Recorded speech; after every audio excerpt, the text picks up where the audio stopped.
السلام علیکم۔ قسط نمبر 21 من کے محلے میں بھائی شکیل احمد چوہان۔ دیکھتے ہی دیکھتے ایک ہفتہ بھی گزر گیا۔ بارات سے ایک دن پہلے مزمل نماز پڑھ کر نکلا۔ وہ کھڑکی میں کھڑی تھی مرجھائے ہوئے سرخ گلاب کی طرح۔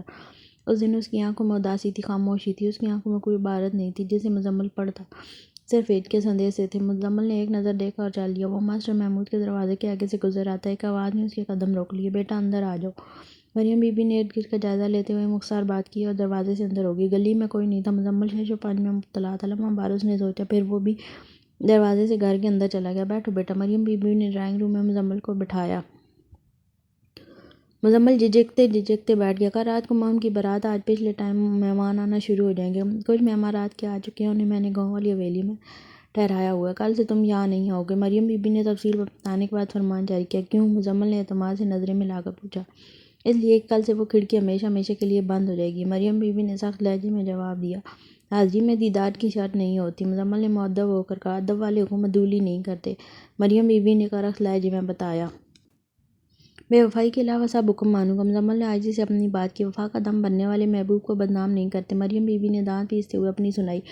اس کی بدنامی نہ ہوئی ہے نہ ہوگی، یہ میرا وعدہ ہے۔ مزمل نے یقین دلانے کی کوشش کی۔ کب تک یہاں آتے رہو گے؟ مریم بی بی نے روکھے لہجے میں پوچھا۔ اب تو میں یہاں سے جانا ہی نہیں چاہتا، سوچ رہا ہوں یہیں شفٹ ہو جاؤں۔ مزمل نے لرزتی آواز میں اپنے دل کا حال سنایا۔ کس لیے؟ مریم بی بی نے برہمی سے کہا۔ تاکہ اس کھڑکی کو دیکھتا رہوں۔ مزمل نے دھیمی آواز میں عرض کی۔ بند کھڑکی کو دیکھنے کا فائدہ؟ مریم بی بی نے طنز کیا۔ محبت میں فائدہ نقصان نہیں دیکھا جاتا۔ مزمل نے دکھی آواز میں کہا۔ اب تو ہر چیز میں فائدہ دیکھا جاتا ہے۔ مریم بی بی نے طنزیہ مسکراہٹ کے ساتھ بتایا۔ میں تاجر ہوں، صرف تجارت میں فائدہ نقصان دیکھتا ہوں، محبت میں نہیں۔ مزمل نے اپنی صفائی دی۔ کرتے تجارت ہو اور باتیں محبت کی؟ مریم بی بی نے طنز کیا۔ محبت کے ساتھ تجارت کرتا ہوں، تجارت سے محبت نہیں کرتا۔ مزمل نے آنکھیں ملاتے ہوئے اطلاع دی۔ باتیں اچھی کر لیتی ہو۔ مریم بی بی نے طنز کے ساتھ تعریف کی۔ محبت نے سکھا دی ہے۔ مزمل نے دل پر پتھر رکھ کے مسکراتے ہوئے کہا۔ مریم بی بی کو مزمل کے مسکراہٹ پر تھوڑا سا غصہ آیا۔ وہ غصے میں بولی۔ دیکھو مزمل صاحب، ہم نے محبت کافی کھیل لی، اب حقیقت کی دنیا واپس آ جاؤ۔ میں نے کہا نا کل سے تم یہاں نہیں آؤ گے، بس۔ مریم بی بی نے گھن گرج کے ساتھ اپنا فیصلہ سنا دیا۔ آپ ماں بن کر حکم دیں تو میں مان لوں گا، اگر چودرائن بن کر کہیں گی تو؟ مزمل بے ایک شائستگی سے کہہ دیا۔ تو کیا؟ مریم بی بی نے تیور دکھاتے ہوئے پوچھا۔ تو کچھ نہیں۔ مزمل پھر اسی طرح مسکرا دیا۔ تم مجھے سمجھتے کیا ہو؟ مریم بی بی نے گھوری ڈالتے ہوئے پوچھا۔ اس کی ماں اور اپنی ماں جیسی؟ نہیں نہیں، آپ کو اپنی ماں مانتا ہوں۔ مزمل کو نمل حیدر کی بات یاد آ گئی تھی۔ اس نے مریم بی بی کا اقبال بلند کرتے ہوئے ادب سے کہا تھا۔ یہ اس کیا لگا رکھی ہے؟ اس کا ایک نام بھی ہے، وہ کیوں نہیں لیتے؟ مریم بی بی نے ٹٹولتی نظروں سے دیکھتے ہوئے پوچھا۔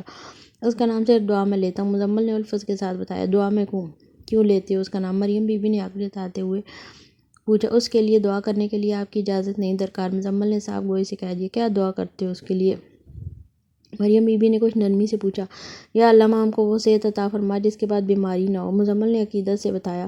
اشال ٹھیک کہتی ہے، تم دونوں واقعی پاگل ہو۔ مریم بی بی نے فوراً اپنا لہجہ اور رویہ بدل لیا۔ دیکھو مزمل بیٹا، میں کچھ نہیں کر سکتی۔ میری بیٹی کے لیے تم سے اچھا لڑکا کوئی ہو ہی نہیں سکتا۔ میری خواہش کے باوجود اس کی شادی تم سے نہیں ہو سکتی۔ شادی کے بعد پتہ نہیں کیا ہوگا۔ مریم بی بی نے فکر مندی سے کہا تھا۔ اور کسی بات کا تو مجھے بھی پتہ نہیں ہے، ایک بات کنفرم ہے، میں اپنی نظر پر پردہ ضرور ڈالوں گا۔ یہ کہہ کر مزمل چپ چاپ گردن جھکائے وہاں سے چلا گیا۔ تمہاری شمون سے شادی ہونے کے بعد بھی یہ ونڈو اوپن رکھو گی؟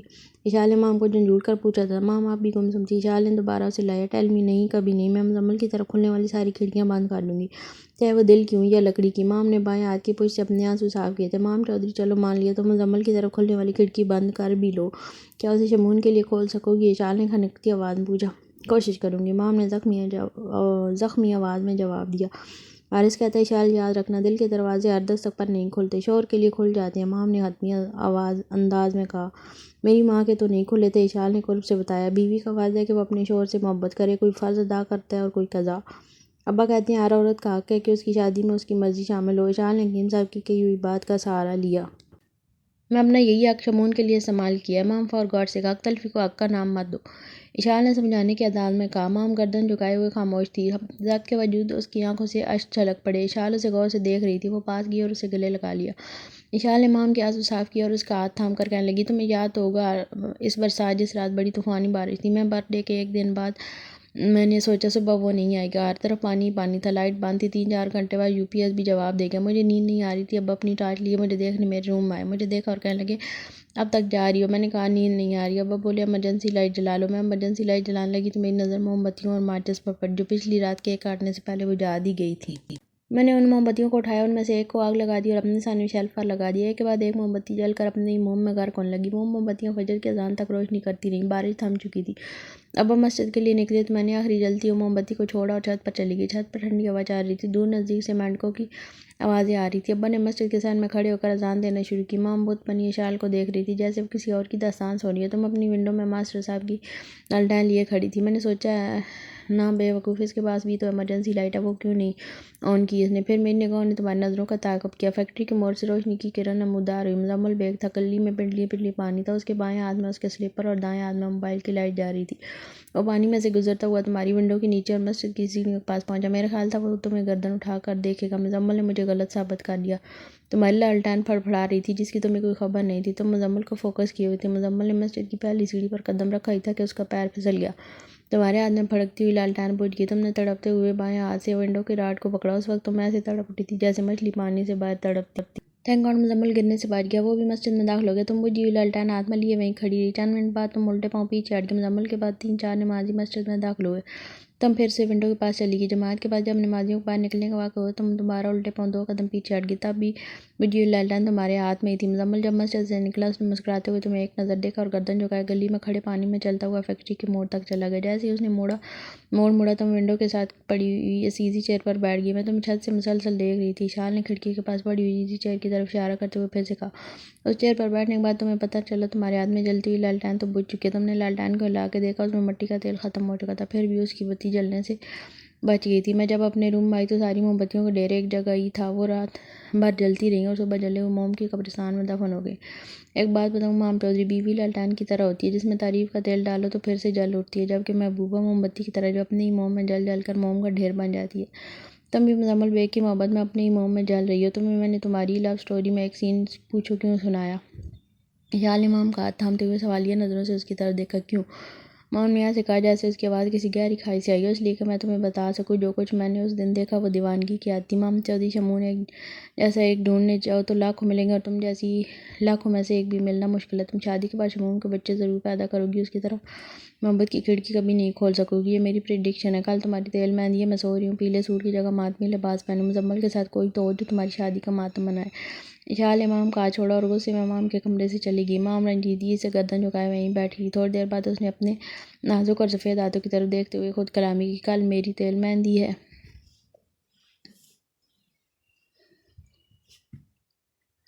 کس نمبر 22 من کے محلے میں شکیل احمد چوہان۔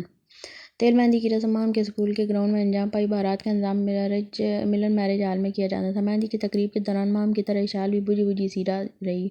بارات والے دن صبح مزمل مسجد کے سینے اتر رہا تھا۔ ہزار کوشش کے باوجود وہ اپنی نظر نہیں روک سکا۔ نظر اٹھی، وہ ہمیشہ کی طرح کھڑکی میں کھڑی تھی۔ اس کی آنکھوں میں نور کی بجائے ظلمت تھی، اداسی کے ساتھ ساتھ ویرانی بھی تھی۔ مام ہاتھوں میں مہندی رچائے، کلائیوں میں گجرے پہنے، گلے میں مالا ڈالے مہندی کے پیلے جوڑے ملبوس تھی۔ وہ منمونی سی لڑکی ماں پارا لگ رہی تھی۔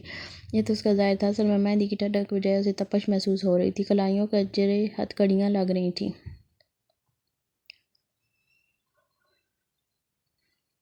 گلے کی مالا پھانسی والی رسی جیسی تھی۔ پیلا لباس اس کے نزدیک اسے ماتمی لباس کی کیفیت میں مبتلا کیے ہوئے تھا۔ چندر مکھی کی طرح نظر آنے والی مام اس وقت اندر سے پارو نہیں بلکہ پارا پارا ہو چکی تھی۔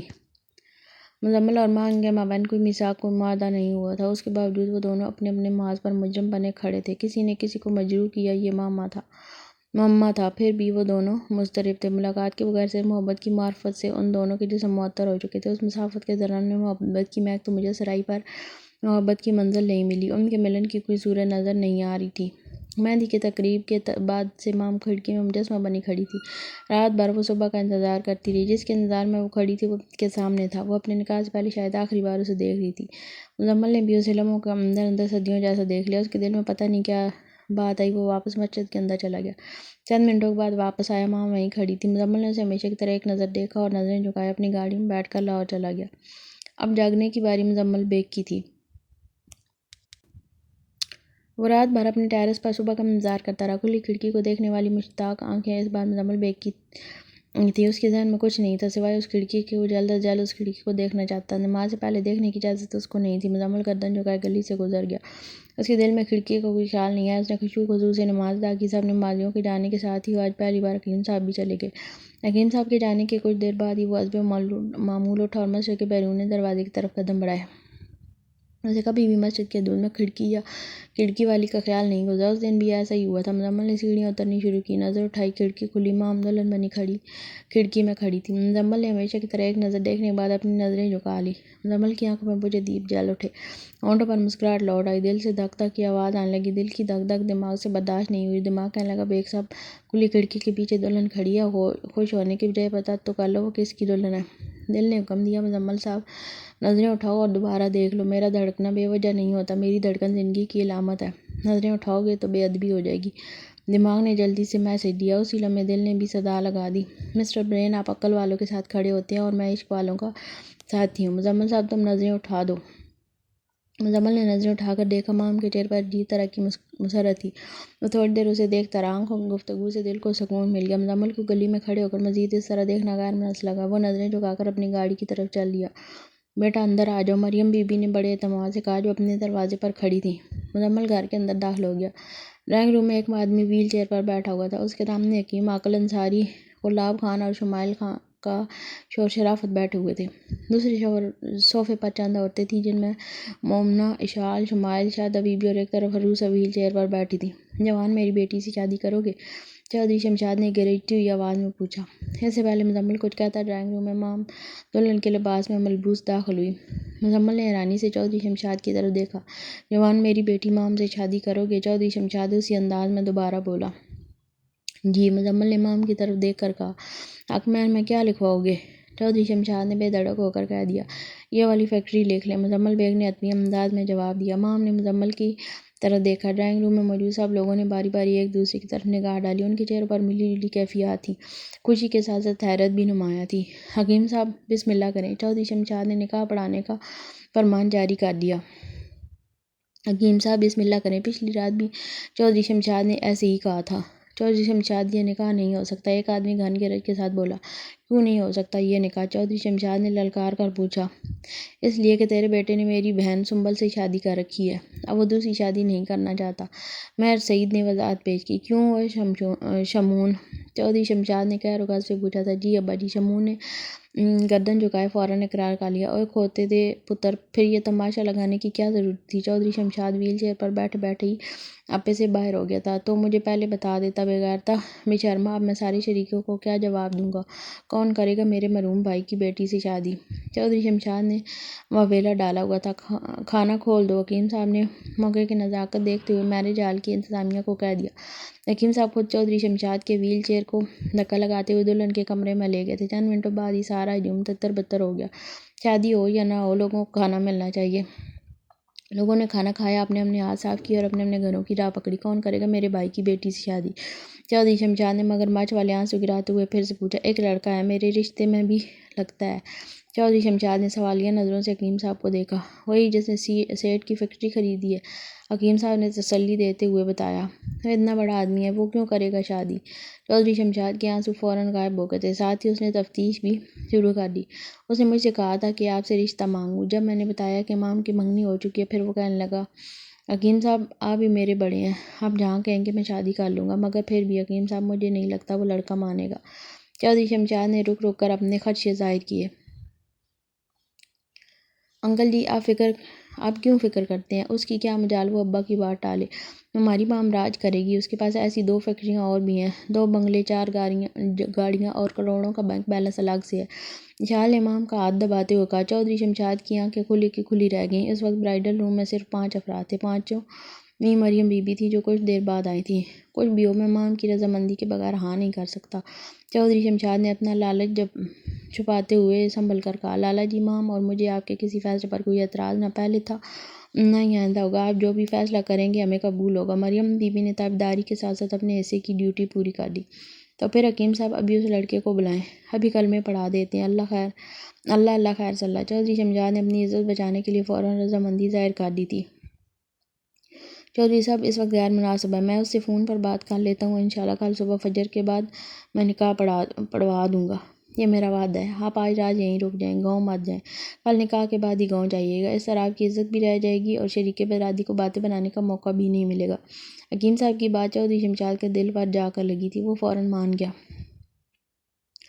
مام اپنے کمرے مایوس نے جنوری کی سخت سردی کے باوجود اپنی کھڑکی بند نہیں کی، وہ دلہن بنی ہوئی مسجد کے سیڑھیوں کو دیکھنے لگی جہاں آج صبح مزمل کھڑا تھا۔ اس نے مام کو دیکھا، نظریں جھکائیں اور واپس مسجد میں چلا گیا۔ وہ واپس مسجد میں کیا لینے گیا تھا؟ اس وقت مام کھڑکی میں کھڑی یہ سوچ رہی تھی۔ ہر شے میں جانب اللہ ہے، یا اللہ، اے میرے مالک، میں نے تجھ سے مانگنا چھوڑ دیا تھا، آج پھر مانگتا ہوں اپنی محبت کو مالک، تو مسبب الاسباب ہے، میں نہیں جانتا تو کیسے کرے گا، بس تو ہی کر سکتا ہے، مجھے مام عطا کر دے پورے مرتبے اور مقام کے ساتھ۔